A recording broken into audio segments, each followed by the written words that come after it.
everybody, my name is Rhonda and I decided to do my term paper on endangered languages. So here's my PowerPoint that I'm going to show you guys. I decided to open up with the question, what do we lose as each language is forgotten? Because I liked it so much when I read the article by Dalby, and I thought it was a good question to open up with. What do we lose? We lose culture, we lose hundreds of years of history from our ancestors, tradition and values, and unable to pass it down to the next generation of children. Why is this topic interesting to me? Language, I believe, is the heart of our everyday lives. Our thoughts and writings are structured around language. Science would not be possible without language, because through language, we use it to tell what we see, what we feel, and even our expectations in life comes from language. Language doesn't have to be just spoken, also can come in other forms such as sign language. Endangered language. Here's my definition of endangered languages. Languages that are at risk of falling out or being used by the speakers because of the different reasons. That is when the languages become lost or endangered. And the reasons they're endangered. I put conquered because being invaded by foreign governments and military officials could be one reason why a language becomes endangered or lost. Massacres and wars, which leads to killings of civilizations. This causes the language to become lost. And when language is not being passed down to the younger generation, it can also be lost over time.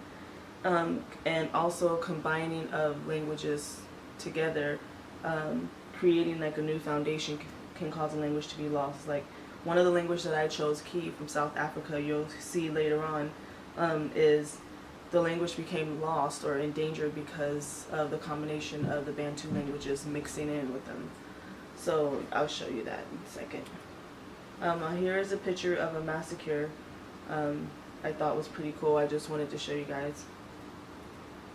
So here is the endangered language I chose, Key, from South Africa in the Northwest District in Botswana. There is about 8,000 native speakers left, which is the language is endangered. It is taken over by the Bantu expansion, and it was resided around the bush area of Africa. The younger population learned Bantu instead of Key, which put the language being lost. This affected the communities, the changing the meaning of words. This led to changing culture. So when the Bantu speakers came in, they took Key and combined their language with theirs and changed some of their their words. So it became a new word or meaning to a new word. Continuing Key culture. Key speakers were not in contact with outsiders until 1970, when missionaries came to introduce Western culture and languages. In addition to Bantu languages, this caused Key languages to shift away from co-languages to Bantu languages because of the consistent increase in phonology. And like I said, they ingraded the languages and the Key language slowly becoming lost along with its original traditions. Here is a map I decided to put in the Key language family, showing that here's Key right here, and Key speaking, non-speaking Key languages. So it's pretty cool. Did you see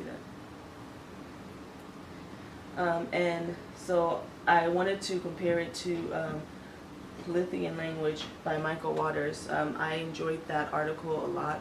It was very interesting to me. They band together to fight against the Russian government, which you don't see a lot of people fighting back from the government. So they were fighting for their basically their goods, which are the books, journals, writings, to basically give it to to smuggle it into their country. So in 1864, the governor stopped the use of Latin and Lithuanian language, which has a lot of history of the language. And due to the massacre, the Russian government killed thousands of the speakers and captured some. And the ones they captured, they tortured. According to the historians in the article I was reading, the Russian government officials did not think that smuggling would be it would stop eventually, but it didn't. They were wrong. So they kept fighting back and eventually organized the whole organization of people that came together to basically smuggle the books into their country, which I thought was cool. In 1975, the majority of Lithuanians fell under Russian control.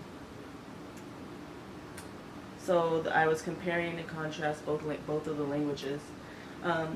Similarities between Key and Lithuanians. Both are endangered languages, lost its roots. In both cases, their land and culture was invaded by some type of authorities. Both language speakers were treated poorly and thought of as ignorant people. And both languages went through a slow process of becoming endangered instead of a quick one.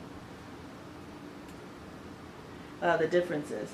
Lithuanian speakers went through a massacre, leaving a lot of them dead. Versus the Key speakers, there was no massacre. There was definitely invasion of their land, but not a massacre.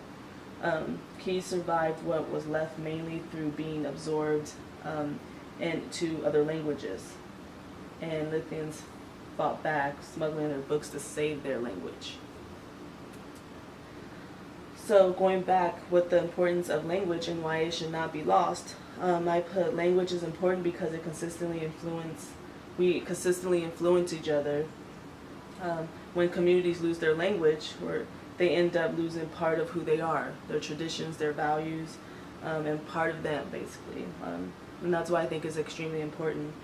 Expression of culture by communicating custom beliefs and values. If language is lost, it can limit the expression of unique perspectives.